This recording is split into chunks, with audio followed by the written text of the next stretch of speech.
ਵਾਹਿਗੁਰੂ ਸਾਹਿਬ ਜੀ। ਇੱਕ ਓੰਕਾਰ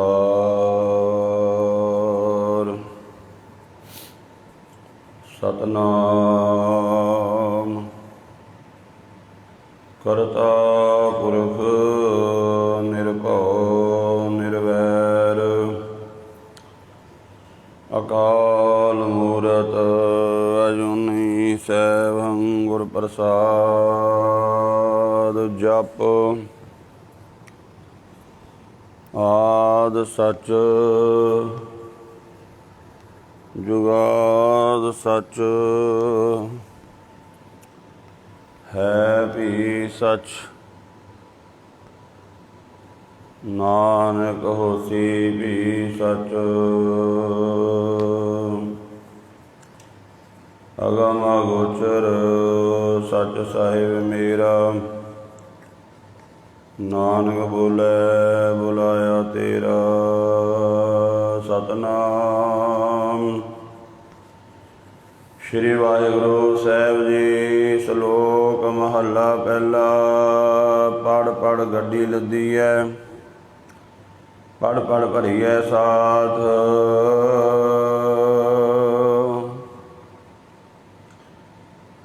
ਪੜ੍ਹ ਪੜ੍ਹ ਬੇੜੀ ਪਾਈਐ, ਪੜ੍ਹ ਪੜ੍ਹ ਗੱਡੀਐ ਖਾਤ। ਪੜ੍ਹੀਐ ਜੇਤੇ ਬਰਸ ਬਰਸ, ਪੜ੍ਹੀਐ ਜੇਤੇ ਮਾਸ। ਪੜ੍ਹੀਐ ਜੇਤੀ ਆਰਜਾ, ਪੜ੍ਹੀਐ ਜੇਤੇ ਸਾਸ। ਨਾਨਕ ਲੇਖੈ ਇੱਕ ਗੱਲ, ਹੋਰ ਹੋਮੈ ਝਖਣਾ ਝਾਖ। ਨਾਨਕ ਲੇਖੈ ਇੱਕ ਗੱਲ, ਹੋਰ ਹੋਮੈ ਝਖਣਾ ਝਾਖ। ਵਾਹਿਗੁਰੂ ਜੀ ਕਾ ਖਾਲਸਾ, ਵਾਹਿਗੁਰੂ ਜੀ ਕੀ ਫਤਿਹ। ਪਰਮ ਸਤਿਕਾਰਯੋਗ ਸਤਿਗੁਰੂ ਜੀ ਦੀ ਸਾਜੀ ਨਿਵਾਜੀ ਗੁਰੂ ਰੂਪ ਗੁਰੂ ਖਾਲਸਾ ਸਤ ਸੰਗਤ ਜੀਓ। ਗੁਰੂ ਪਾਤਸ਼ਾਹ ਜੀ ਨੇ ਕਿਰਪਾ ਬਖਸ਼ਿਸ਼ ਕੀਤੀ ਹੈ ਜੋ ਇਸ ਪਾਵਨ ਅਸਥਾਨ 'ਤੇ ਗੁਰਬਾਣੀ ਦੀ ਲੜੀਵਾਰ ਕਥਾ ਚੱਲ ਰਹੀ ਹੈ। ਜਿਸ ਦੇ ਤਹਿਤ ਆਸਾ ਕੀ ਵਾਰ ਦੀ 9ਵੀਂ ਪੌੜੀ ਦੇ ਨਾਲ 2 ਸ਼ਲੋਕ ਹਨ। ਪਹਿਲੇ ਸ਼ਲੋਕ ਦਾ ਪਾਠ ਆਪ ਜੀ ਨੇ ਸਰਵਣ ਕੀਤਾ ਹੈ।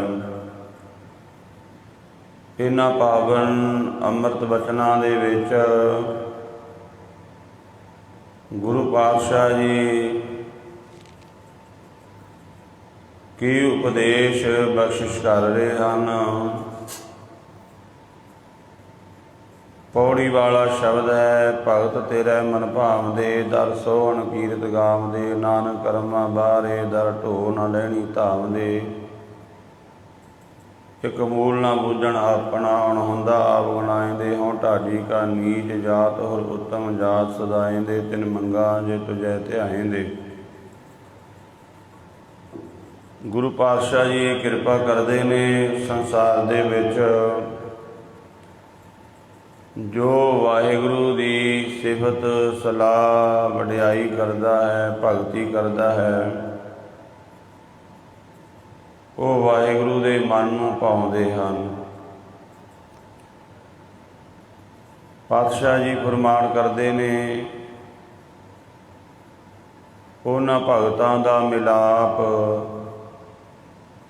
ਅਸੀਂ ਲੋਚਦੇ ਹਾਂ। ਸੰਸਾਰ ਦੇ ਵਿੱਚ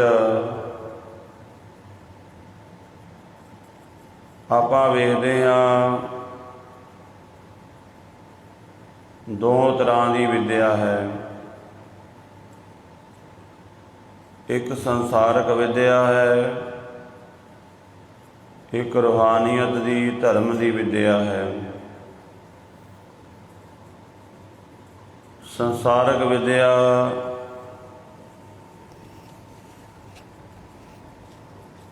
ਉਹਦੇ ਨਾਲ ਆਪਾਂ ਵੇਖਦੇ ਹਾਂ ਕਿੰਨੀ ਖੋਜ ਹੋਈ ਹੈ। ਸੰਸਾਰਕ ਵਿਦਿਆ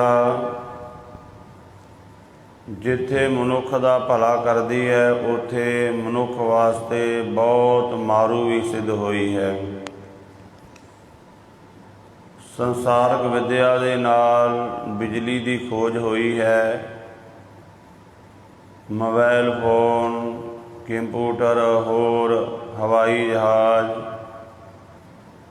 ਬੜਾ ਕੁਝ ਖੋਜਿਆ ਗਿਆ ਹੈ। ਇਹ ਸਭ ਸੰਸਾਰਕ ਵਿਦਿਆ ਹੈ। ਸੰਸਾਰ ਦੀ ਵਿਦਿਆ, ਦੁਨੀਆ ਦੀ ਵਿਦਿਆ, ਇਸ ਨੇ ਮਨੁੱਖ ਦੇ ਜੀਵਨ ਨੂੰ ਬੜਾ ਸੌਖਾ ਕਰਤਾ ਹੈ। ਜਾਣਾ ਆਉਣਾ, ਕੋਈ ਵੀ ਕਰਮ ਕਰਨਾ ਹੈ, ਬੜਾ ਸੌਖਾ ਕਰ ਦਿੱਤਾ ਹੈ। ਪਰ ਸੰਸਾਰਕ ਵਿਦਿਆ ਜਿੱਥੇ ਮਨੁੱਖ ਦੇ ਜੀਵਨ ਵਿੱਚ ਉਸਾਰੂ ਕੰਮ ਕੀਤੇ ਨੇ, ਉੱਥੇ ਸੰਸਾਰਕ ਵਿਦਿਆ ਦਾ ਨਾਲ ਮਨੁੱਖ ਵਾਸਤੇ ਮਾਰੂ ਕੰਮ ਵੀ ਹੋਏ ਨੇ। ਅੱਜ ਤੋਂ ਆਪਾਂ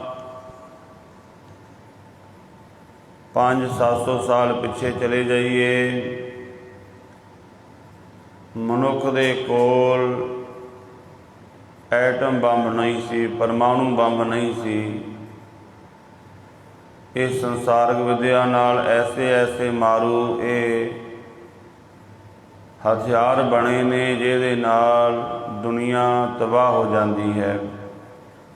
ਕਿਤੇ ਇੱਕ ਬੰਬ ਵੀ ਫਟ ਜਾਵੇ, ਸ਼ਹਿਰਾਂ ਦਾ ਸ਼ਹਿਰ ਸਾਰਾ ਬਰਬਾਦ ਹੋ ਜਾਂਦਾ ਹੈ। ਕਈ ਪਿੰਡ, ਕਈ ਸ਼ਹਿਰ ਉਹਦੀ ਲਪੇਟ ਵਿੱਚ ਆ ਜਾਂਦੇ ਨੇ। ਔਰ ਐਸਾ ਪਰਮਾਣੂ ਬੰਬ ਜੋ ਸਾਰੀ ਦੁਨੀਆ ਨੂੰ ਹੀ ਬਰਬਾਦ ਕਰ ਦੇਵੇ। ਸੰਸਾਰਕ ਵਿਦਿਆ ਦਾ ਇਹ ਦੂਸਰਾ ਪੱਖ ਹੈ। ਉਸਾਰੂ ਕੰਮ ਬੜੇ ਕੀਤੇ ਨੇ, ਪਰ ਮਾਰੂ ਵੀ ਨਾਲ ਸਿੱਧ ਹੈ। ਇਸੇ ਤਰ੍ਹਾਂ ਧਰਮ ਦੀ ਵਿਦਿਆ, ਇੱਥੇ ਸਤਿਗੁਰੂ ਪਾਤਸ਼ਾਹ ਜੀ ਨੇ ਧਰਮ ਦੀ ਵਿਦਿਆ ਦਾ ਜ਼ਿਕਰ ਕੀਤਾ ਹੈ ਕਿ ਐਸੀ ਵਿਦਿਆ ਨਾਲੋਂ ਤਾਂ ਜੋ ਪਰਮਾਤਮਾ ਦੀ ਭਗਤੀ ਕਰਦਾ ਹੈ, ਮਹਾਰਾਜ ਕਹਿੰਦੇ ਪੜ੍ਹਿਆ ਹੋਵੇ ਗੁਣੇਗਾਰ ਤਾਂ ਓਮੀ ਸਾਧਨਾ ਮਾਰੀਐ। ਐਸੇ ਪੜ੍ਹੇ ਲਿਖੇ ਨਾਲੋਂ ਤਾਂ ਅਨਪੜ੍ਹ ਸਾਧੂ ਚੰਗਾ ਹੈ ਜੋ ਵਾਹਿਗੁਰੂ ਦੀ ਬੰਦਗੀ ਕਰਦਾ ਹੈ। ਵਿਦਿਆ ਮਾੜੀ ਨਹੀਂ ਹੈ, ਮਨੁੱਖ ਨੇ ਉਸ ਤੋਂ ਮਾਰੂ ਕੰਮ ਲਿਆ ਹੈ। ਜਿਵੇਂ ਸੰਸਾਰਕ ਵਿਦਿਆ ਦੇ ਦੋ ਪੱਖ ਨੇ, ਇੱਕ ਉਸਾਰੂ ਕੰਮ ਹੈ, ਇੱਕ ਮਾਰੂ ਕੰਮ ਹੈ। ਇਸੇ ਤਰ੍ਹਾਂ ਧਰਮ ਦੀ ਵਿਦਿਆ, ਇਸ ਵਿਦਿਆ ਦੇ ਦੁਆਰਾ ਰੱਬ ਨੂੰ ਮਿਲਣਾ ਸੀ। ਧਾਰਮਿਕ ਗ੍ਰੰਥਾਂ ਦਾ ਅਧਿਐਨ ਕਰਕੇ ਪੜ੍ਹ ਕੇ ਰੱਬ ਨੂੰ ਮਿਲਣਾ ਸੀ। ਪਰ ਧਰਮ ਦੀ ਵਿਦਿਆ ਪੜ੍ਹ ਕੇ, ਧਾਰਮਿਕ ਗ੍ਰੰਥਾਂ ਨੂੰ ਪੜ੍ਹ ਕੇ ਮਨੁੱਖ ਬੜਾ ਹੰਕਾਰੀ ਹੋ ਗਿਆ ਔਰ ਐਸੇ ਐਸੇ ਗੁਨਾਹ ਕੀਤੇ ਨੇ ਜਿਨ੍ਹਾਂ ਨੇ ਧਰਮ ਦੀ ਵਿਦਿਆ ਪੜ੍ਹੀ ਕਿ ਆਮ ਮਨੁੱਖ ਉਸ ਪਾਪ ਬਾਰੇ ਸੋਚ ਵੀ ਨਹੀਂ ਸਕਦਾ। ਸਤਿਗੁਰੂ ਧੰਨ ਗੁਰੂ ਗ੍ਰੰਥ ਸਾਹਿਬ ਮਹਾਰਾਜ ਜੀ ਦੀ ਪਾਵਨ ਬਾਣੀ ਦੇ ਅੰਦਰ ਗੁਰੂ ਪਾਤਸ਼ਾਹ ਜੀ ਨੇ ਐਸੀ ਵਿਦਿਆ ਦਾ ਖੰਡਨ ਕੀਤਾ ਹੈ ਜੋ ਕਿਸੇ ਦੇ ਧਰਮ ਨੂੰ ਬਰਬਾਦ ਕਰਦੀ ਹੈ ਜਾਂ ਧਰਮ ਦੀ ਸੰਸਕ੍ਰਿਤੀ ਨੂੰ ਬਰਬਾਦ ਕਰਦੀ ਹੈ, ਜੋ ਮਨੁੱਖ ਦੇ ਅੰਦਰ ਅਹੰਗ ਪੈਦਾ ਕਰਦੀ ਹੈ, ਹੰਕਾਰ ਪੈਦਾ ਕਰਦੀ ਹੈ। ਬਹੁਤ ਸਾਰੇ ਸ਼ਬਦ ਨੇ ਗੁਰਬਾਣੀ ਦੇ ਵਿੱਚ ਜਿਸ ਵਿੱਚ ਮਹਾਰਾਜ ਜੀ ਨੇ ਐਸੀ ਧਰਮ ਦੀ ਵਿਦਿਆ ਪੜ੍ਹ ਕੇ ਇਸ ਤਰ੍ਹਾਂ ਦਾ ਹੰਕਾਰ ਕਰਨ ਵਾਲੇ ਲੋਕਾਂ ਨੂੰ ਮਹਾਰਾਜ ਜੀ ਨੇ ਸੰਬੋਧਨ ਕਰਕੇ ਆਖਿਆ ਹੈ ਕਿ ਇਹ ਵਿਦਿਆ ਪੜ੍ਹ ਕੇ ਦੱਸ ਤੂੰ ਕੀ ਕੀਤਾ ਹੈ। ਜੇਕਰ ਤੈਨੂੰ ਆਤਮਕ ਰਸ ਨਹੀਂ ਪ੍ਰਾਪਤ ਹੋਇਆ, ਪਰਮਾਤਮਾ ਦੇ ਨੇੜੇ ਨਹੀਂ ਹੋ ਸਕਿਆ, ਤੇ ਇਹ ਵਿਦਿਆ ਪੜ੍ਹੀ ਮਤਾ ਸਮਝੀ ਤੂੰ ਮੈਂ ਵਿਦਿਆ ਪੜ੍ਹੀ ਹੈ, ਇਹ ਝੱਖ ਹੀ ਮਾਰੀ ਹੋਈ ਹੈ। ਝੱਖ ਮਾਰਨਾ ਭਾਵ ਵਿਅਰਥ ਕੰਮ ਕਰਨੇ, ਜਿਸ ਤੋਂ ਕੋਈ ਲਾਭ ਨਹੀਂ ਹੈ। ਸਤਿਗੁਰੂ ਧੰਨ ਗੁਰੂ ਗ੍ਰੰਥ ਸਾਹਿਬ ਮਹਾਰਾਜ ਜੀ ਦੀ ਪਾਵਨ ਬਾਣੀ ਦਾ ਫਰਮਾਨ ਹੈ ਕਿ ਮਨੁੱਖ ਪੜ੍ਹ ਲਿਖ ਗਿਆ, ਧਰਮ ਦੇ ਗ੍ਰੰਥਾਂ ਨੂੰ ਪੜ੍ਹ ਕੇ ਅੱਤ ਦਾ ਹੰਕਾਰੀ ਹੋ ਗਿਆ।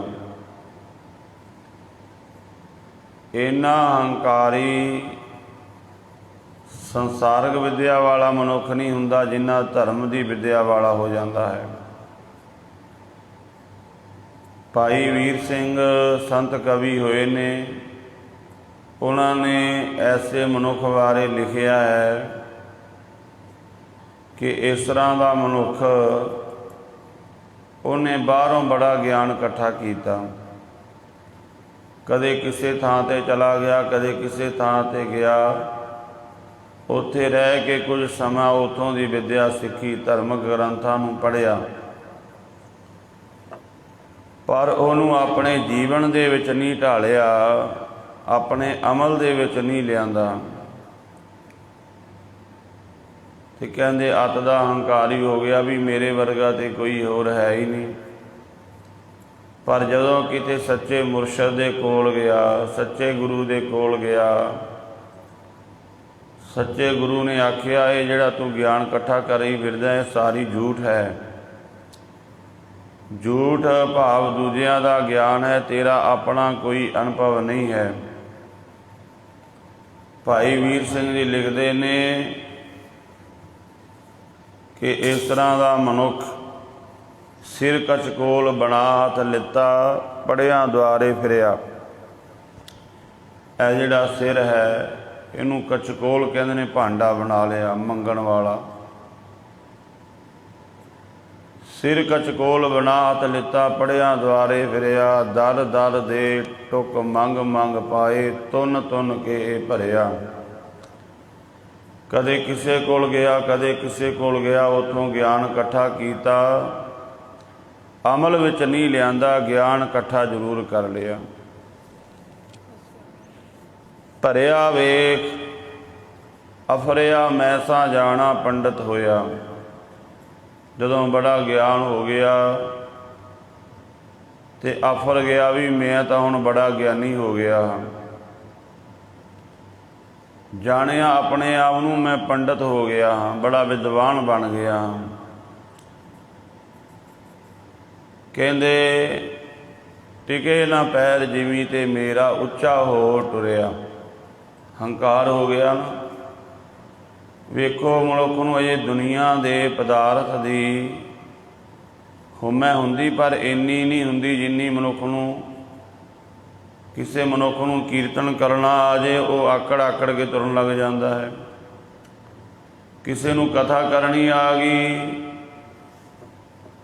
ਥੋੜ੍ਹੇ ਬਹੁਤੇ ਗੁਰਬਾਣੀ ਦੇ ਪ੍ਰਮਾਣ ਯਾਦ ਹੋ ਗਏ, ਉਹ ਆਕੜ ਜਾਂਦਾ, ਉਹ ਕਹਿੰਦਾ ਹੋਰ ਬਾਕੀ ਸਾਰੇ ਕੀੜੇ ਮਕੌੜੇ ਨੇ, ਮੈਂ ਹੀ ਵਿਦਵਾਨ ਜੰਮ ਪਿਆ ਦੁਨੀਆ 'ਤੇ, ਹੋਰ ਤਾਂ ਕੋਈ ਹੈ ਹੀ ਨਹੀਂ। ਕਿਸੇ ਨੂੰ ਗੁਰਬਾਣੀ ਦਾ ਸੁੰਦਰ ਢੰਗ ਨਾਲ ਪਾਠ ਕਰਨਾ ਆ ਗਿਆ, ਆਕੜ ਜਾਂਦਾ ਵੀ ਮੇਰੇ ਵਰਗਾ ਤੇ ਪਾਠੀ ਕੋਈ ਪਹਿਲਾਂ ਪੈਦਾ ਹੋਇਆ ਨਹੀਂ, ਨਾ ਹੋਣੇ ਤੇ ਨਾ ਕੋਈ ਹੋਣਾ ਹੈ।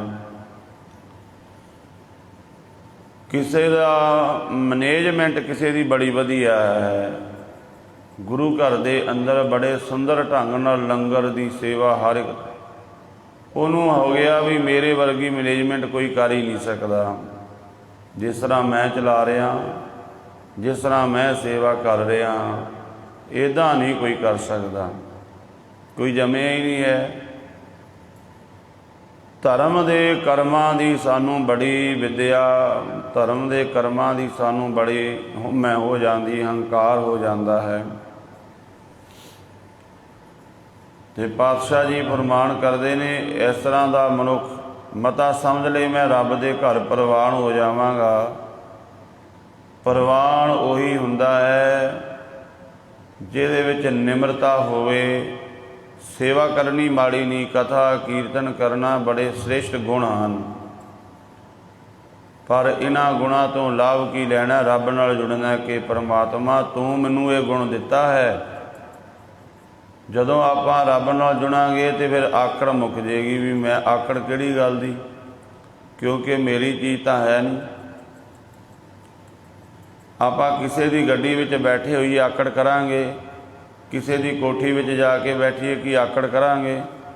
ਹਾਂ, ਆਪਣੀ ਕੋਠੀ ਦੇ ਗੇਟ ਅੱਗੇ ਬਾਹਰ ਖੜ੍ਹ ਕੇ ਮਨੁੱਖ ਆਕੜਦਾ ਵੀ ਮੇਰੀ ਕੋਠੀ ਹੈ। ਆਪਣੀ ਗੱਡੀ ਦੇ ਬਾਹਰ ਖੜ੍ਹਾ ਆਕੜਦਾ ਮੇਰੀ ਗੱਡੀ ਹੈ। ਜਦੋਂ ਆਪਣਾ ਹੈ ਹੀ ਨਹੀਂ ਫਿਰ ਆਕੜ ਕਰਦੀ ਹੈ। ਜਦੋਂ ਇਹ ਸਮਝ ਆ ਗਈ ਇਹ ਮੇਰਾ ਗੁਣ ਨਹੀਂ ਹੈ।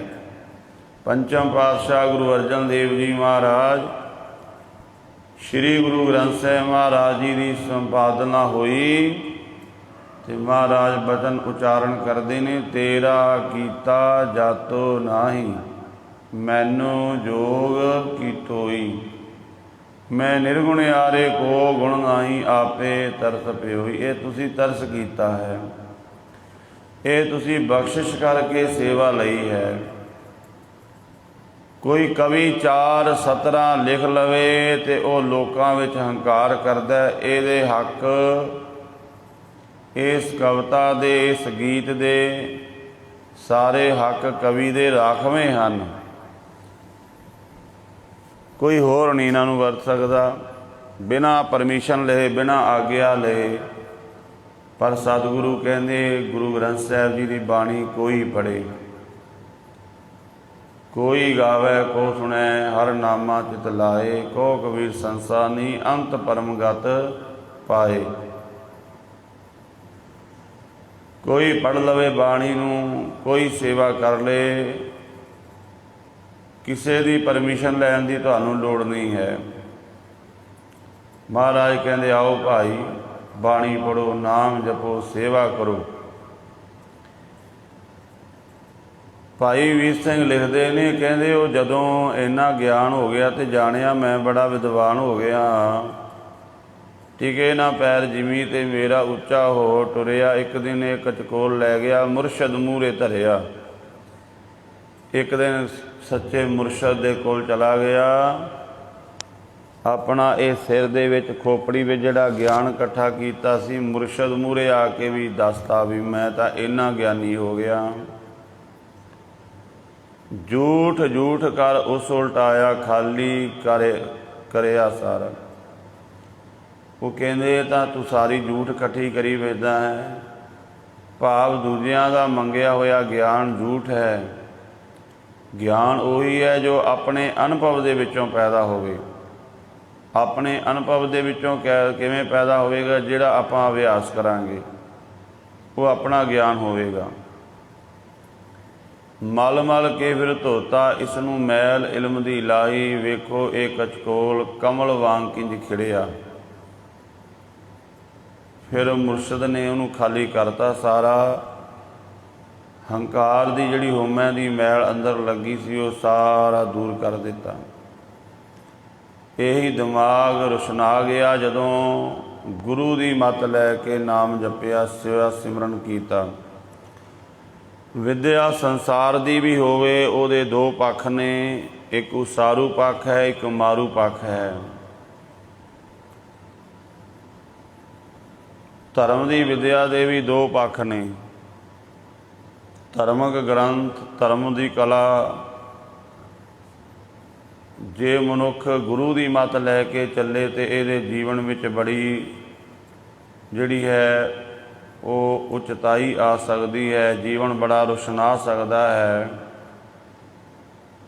ਪਰ ਜਦੋਂ ਹੋਮੈ ਆ ਗਈ ਧਰਮ ਦੀ ਵਿਦਿਆ ਇਹਦੇ ਵਾਸਤੇ ਫਾਹੀ ਦਾ ਕੰਮ ਬਣ ਗਈ। ਸਾਹਿਬ ਸੱਚੇ ਪਾਤਸ਼ਾਹ ਧੰਨ ਗੁਰੂ ਨਾਨਕ ਦੇਵ ਜੀ ਮਹਾਰਾਜ ਕਹਿੰਦੇ ਇਸ ਤਰ੍ਹਾਂ ਦਾ ਮਨੁੱਖ ਪੜ੍ਹ ਪੜ੍ਹ ਕੇ ਕਿੰਨੇ ਵੀ ਗ੍ਰੰਥ ਇਕੱਠੇ ਕਰ ਲਵੇ ਤੇ ਭਾਵੇਂ ਸਾਰੀ ਉਮਰ ਜਿੰਨੇ ਸਵਾਸ ਨੇ ਪੜ੍ਹੀ ਜਾਵੇ, ਜੇਕਰ ਇੱਕ ਨਾਲ ਨਹੀਂ ਜੁੜਿਆ, ਵਾਹਿਗੁਰੂ ਦੇ ਨਾਲ ਨਹੀਂ ਜੁੜਿਆ, ਇਹਦੇ ਜੀਵਨ ਵਿੱਚ ਸਿਮਰਨ ਨਹੀਂ ਆਇਆ, ਪਰਮਾਤਮਾ ਦੀ ਭਗਤੀ ਨਹੀਂ ਆਈ, ਤਾਂ ਇਹ ਪੜ੍ਹਿਆ ਹੋਇਆ, ਇਹ ਗਿਆਨ ਇਕੱਠਾ ਕੀਤਾ ਹੋਇਆ ਝੱਖ ਮਾਰੀ ਹੈ, ਵਿਅਰਥ ਸਮਾਂ ਗਵਾਇਆ ਹੈ। ਇਸ ਨੂੰ ਕੋਈ ਲਾਭ ਨਹੀਂ ਹੈ। ਸਾਹਿਬ ਸੱਚੇ ਪਾਤਸ਼ਾਹ ਧੰਨ ਗੁਰੂ ਨਾਨਕ ਦੇਵ ਜੀ ਮਹਾਰਾਜ ਫਰਮਾਨ ਕਰ ਰਹੇ ਨੇ। ਸ਼ਲੋਕ ਮਹਲਾ ਪਹਿਲਾ। ਪੜ੍ਹ ਪੜ੍ਹ ਗੱਡੀ ਲੱਦੀ ਹੈ, ਪੜ੍ਹ ਪੜ੍ਹ ਭਰੀ ਹੈ ਸਾਥ। ਮਹਾਰਾਜ ਕਹਿੰਦੇ ਇੰਨੇ ਗ੍ਰੰਥ ਪੜ੍ਹ ਲਵੇ, ਗੱਡੀਆਂ ਲੱਦ ਲਵੇ। ਪਹਿਲੇ ਸਮਿਆਂ ਵਿੱਚ ਇੱਕ ਸਮਾਂ ਐਸਾ ਵੀ ਆਇਆ ਇਸ ਸੰਸਾਰ ਦੇ ਵਿੱਚ ਕਿ ਗ੍ਰੰਥ ਪੜ੍ਹਨ ਦਾ ਬੜਾ ਰਿਵਾਜ ਹੋ ਗਿਆ, ਅਤੇ ਪੜ੍ਹ ਪੜ੍ਹ ਕੇ ਇੰਨਾ ਮਨੁੱਖ ਹੰਕਾਰੀ ਹੋ ਗਿਆ। ਜਿਵੇਂ ਪਹਿਲਾਂ ਰਾਜੇ ਮਹਾਰਾਜੇ ਜਦੋਂ ਕਿਸੇ ਦੇ ਕੋਲ ਸੱਤਾ ਆਉਂਦੀ ਸੀ, ਫਿਰ ਉਹ ਕੀ ਕਰਦਾ ਸੀ, ਤਲਵਾਰ ਦੇ ਜ਼ੋਰ ਨਾਲ ਦੂਜਿਆਂ ਨੂੰ ਜਿੱਤਦਾ ਸੀ, ਦੂਜਿਆਂ ਦਾ ਰਾਜ ਭਾਗ ਖੋਹ ਲੈਂਦਾ। ਤਲਵਾਰ ਦਾ ਜ਼ੋਰ ਆ ਗਿਆ, ਕੋਲ ਸ਼ਕਤੀ ਆ ਗਈ ਹੈ, ਅਤੇ ਦੂਜਿਆਂ 'ਤੇ ਧਾਵਾ ਕਰਨਾ, ਉਹਨਾਂ ਦਾ ਰਾਜ ਭਾਗ ਖੋਹ ਲੈਣਾ। ਐਸਾ ਯੁੱਗ ਆਇਆ ਵਿਦਿਆ ਦਾ। ਮਨੁੱਖ ਪੜ੍ਹਿਆ, ਧਾਰਮਿਕ ਗ੍ਰੰਥ ਬੜੇ ਪੜ੍ਹੇ ਗਏ, ਅਤੇ ਹੰਕਾਰ ਉਹ ਧਾਰਮਿਕ ਗ੍ਰੰਥ ਨਾਲ ਲੈ ਕੇ ਚੱਲਣ ਲੱਗ ਪਏ। ਜਿੱਥੇ ਕੋਈ ਪਤਾ ਲੱਗਣਾ ਵਿਦਵਾਨ ਹੈ, ਉੱਥੇ ਜਾ ਕੇ ਚਰਚਾ ਕਰਨੀ। ਜਿਵੇਂ ਇੱਕ ਰਾਜਾ ਕਿਸੇ ਦੇ ਰਾਜ 'ਤੇ ਹਮਲਾ ਕਰਕੇ ਉਹਦਾ ਰਾਜ ਭਾਗ ਖੋਹ ਲੈਂਦਾ, ਇਸੇ ਤਰ੍ਹਾਂ ਉਹ ਵਿਦਵਾਨ ਜਿਹੜਾ ਜ਼ਿਆਦਾ ਪੜ੍ਹਿਆ ਹੁੰਦਾ, ਦੂਜੇ ਵਿਦਵਾਨ ਦੇ ਗ੍ਰੰਥ ਖੋਹ ਲੈਂਦਾ। ਕਸ਼ਮੀਰ ਦੀ ਧਰਤੀ 'ਤੇ ਜਿਹੜਾ ਗੁਰਦੁਆਰਾ ਮਟਨ ਸਾਹਿਬ ਹੈ, ਇੱਥੇ ਬ੍ਰਹਮਦਾਸ ਨਾਮ ਦਾ ਪੰਡਤ ਬੜੇ ਗ੍ਰੰਥ ਲੱਦੇ ਹੋਏ ਗੁਰੂ ਨਾਨਕ ਦੇਵ ਮਹਾਰਾਜ ਜੀ ਦੇ ਕੋਲ ਆ ਗਿਆ। ਪਤਾ ਲੱਗਾ ਉਹਨੂੰ ਇੱਥੇ ਗੁਰੂ ਨਾਨਕ ਦੇਵ ਜੀ ਆਏ ਨੇ। ਚਰਚਾ ਕੀਤੀ ਹੋਈ ਬੜੀ, ਉਹਨੇ ਬੜੇ ਪੰਡਤਾਂ ਨੂੰ ਹਰਾਇਆ ਹੋਇਆ, ਅਤੇ ਉਹਨੇ ਆਖਿਆ ਇੰਨੀ ਈਰਖਾ ਕਿ ਇੱਥੇ ਗੁਰੂ ਨਾਨਕ ਦੀ ਪੂਜਾ ਨਾ ਹੋਵੇ। ਆ ਗਿਆ ਚਰਚਾ ਕਰਨ ਵਾਸਤੇ। ਫਿਰ ਸਤਿਗੁਰੂ ਗੁਰੂ ਨਾਨਕ ਦੇਵ ਮਹਾਰਾਜ ਜੀ ਨੂੰ ਜਦੋਂ ਕਹਿੰਦਾ ਵੀ ਮੇਰੇ ਨਾਲ ਚਰਚਾ ਕਰੋ, ਸਤਿਗੁਰੂ ਕਹਿੰਦੇ ਦੱਸੋ ਕਿਹੜੀ ਗੱਲ ਦੀ ਚਰਚਾ ਕਰਨੀ ਹੈ। ਵਿਚਾਰ ਗੋਸ਼ਟੀ ਮਾੜੀ ਨਹੀਂ ਹੈ, ਕਿਸੇ ਚੀਜ਼ ਦਾ ਆਪਾਂ ਨੂੰ ਪਤਾ ਨਹੀਂ ਹੈ, ਜਾਂ ਆਪਣੇ ਮਨ ਵਿੱਚ ਕੋਈ ਸ਼ੰਕਾ ਹੈ, ਉਹਦੀ ਆਪਾਂ ਵਿਚਾਰ ਕਰ ਸਕਦੇ ਹਾਂ। ਪਰ ਜਿੱਥੇ ਆਪਣੇ ਹੰਕਾਰ ਨੂੰ ਪ੍ਰਗਟ ਕਰਨ ਵਾਸਤੇ ਆਪਾਂ ਦੱਸਣ ਲੱਗ ਜਾਈਏ ਮੈਂ ਇੰਨਾ ਪੜ੍ਹਿਆ, ਮੈਂ ਕੀਤਾ ਹੈ, ਦੂਜੇ ਨੂੰ ਨੀਵਾਂ ਦਿਖਾਉਣ ਵਾਸਤੇ, ਉਹ ਵਿਚਾਰ ਗੋਸ਼ਟੀ ਮਾੜੀ ਹੁੰਦੀ ਹੈ, ਉਹ ਚਰਚਾ ਮਾੜੀ ਹੁੰਦੀ ਹੈ। ਸਤਿਗੁਰੂ ਗੁਰੂ ਨਾਨਕ ਪਾਤਸ਼ਾਹ ਜੀ ਫਿਰ ਉੱਥੇ ਸ਼ਬਦ ਉਚਾਰਨ ਕਰਦੇ ਨੇ। ਮਹਾਰਾਜ ਕਹਿੰਦੇ ਬ੍ਰਹਮਦਾਸ ਪੰਡਤ, ਇਹ ਤੇ ਗ੍ਰੰਥ ਕੁਝ ਵੀ ਨਹੀਂ ਜਿਹੜੇ ਤੂੰ ਚੁੱਕੀ ਫਿਰਦਾ ਹੈ, ਇੱਦੋਂ ਹੋਰ ਵੀ ਹਜ਼ਾਰਾਂ ਗੁਣਾ ਜ਼ਿਆਦਾ ਇਕੱਠੇ ਕਰ ਲਵੇਂ ਅਤੇ ਤੇਰੇ ਜੀਵਨ ਦਾ ਇੱਕ ਤੱਤ ਦੀ ਗੱਲ ਦੱਸ ਦਿੰਦੇ ਹਾਂ। ਜੇ ਤੂੰ ਪਰਮਾਤਮਾ ਦੀ ਭਗਤੀ ਨਹੀਂ ਕਰਦਾ, ਫਿਰ ਤੇਰਾ ਝੱਖ ਮਾਰਿਆ ਹੈ, ਧਰਮ ਦੀ ਵਿੱਦਿਆ ਪੜ੍ਹੀ ਹੋਈ ਨਹੀਂ ਹੈ। ਸਾਹਿਬ ਸੱਚੇ ਪਾਤਸ਼ਾਹ ਕਹਿੰਦੇ ਪੜ੍ਹ ਪੜ੍ਹ ਗੱਡੀ ਲੱਦੀ ਹੈ, ਪੜ੍ਹ ਪੜ੍ਹ ਭਰੀ ਹੈ ਸਾਥ। ਉਸ ਸਮੇਂ ਦੇ ਅੰਦਰ ਕੀ ਕਰਦੇ ਸੀ, ਉਹ ਜਿਹੜੇ ਵਿਦਵਾਨ ਪੰਡਤ ਹੰਕਾਰੀ ਹੋ ਜਾਂਦੇ ਸੀ, ਗੱਡਿਆਂ 'ਤੇ ਗ੍ਰੰਥ ਲੱਦ ਲੈਂਦੇ ਸੀ। ਜਿਹੜੇ ਬਾਹਰਲੇ ਮੁਲਕ ਨੇ ਇਸਲਾਮੀ ਮਤ ਦੇ, ਉੱਧਰ ਊਂਠਾਂ 'ਤੇ ਗ੍ਰੰਥ ਲੱਦ ਲਿਆ ਕਰਦੇ ਸਨ। ਐਸਾ ਯੁੱਗ ਸਾਰੇ ਸੰਸਾਰ ਵਿੱਚ ਆਇਆ, ਉੱਧਰ ਊਂਠਾਂ 'ਤੇ ਲੋਕ ਲੱਦ ਲਿਆ ਕਰਦੇ ਸਨ ਗ੍ਰੰਥ। ਆਪਣੇ ਇੱਧਰ ਰੱਥਾਂ ਗੱਡੀਆਂ ਆਦਿਕ ਸਨ, ਉਹਨਾਂ ਦੇ ਉੱਪਰ ਗ੍ਰੰਥ ਲੱਦ ਲੈਣੇ। ਮਹਾਰਾਜ ਕਹਿੰਦੇ ਪੜ੍ਹ ਪੜ੍ਹ ਗੱਡੀ ਲੱਦੀ ਹੈ, ਪੜ੍ਹ ਪੜ੍ਹ ਭਰੀ ਹੈ ਸਾਥ। ਅਤੇ ਆਪਣੇ ਜਿੰਨੇ ਵੀ ਨਾਲ ਸੰਗੀ ਸਾਥੀ ਜਾਂ ਜਿੰਨੇ ਵੀ ਸਵਾਰੀਆਂ, ਉਹਨਾਂ ਦੇ ਉੱਪਰ ਸਾਰਿਆਂ 'ਤੇ ਗ੍ਰੰਥ ਲੱਦੇ ਜਾਣ। ਮਹਾਰਾਜ ਕਹਿੰਦੇ ਪੜ੍ਹ ਪੜ੍ਹ ਬੇੜੀ ਪਾਈ ਹੈ, ਪੜ੍ਹ ਪੜ੍ਹ ਗੱਡੀ ਹੈ ਖਾਤ। ਇੰਨੇ ਗ੍ਰੰਥ ਪੜ੍ਹ ਲਏ ਕਿ ਬੇੜੀਆਂ ਵਿੱਚ ਰੱਖਣੇ ਪਏ, ਦਰਿਆ ਨੂੰ ਪਾਰ ਕਰਨਾ ਹੈ। ਬੜੇ ਗ੍ਰੰਥ ਨੇ ਅਤੇ ਬੇੜੀਆਂ ਦੇ ਵਿੱਚ ਲੱਦ ਲਏ ਜਾਣ। ਮਹਾਰਾਜ ਕਹਿੰਦੇ ਪੜ੍ਹ ਪੜ੍ਹ ਗੱਡੀ ਹੈ ਖਾਤ।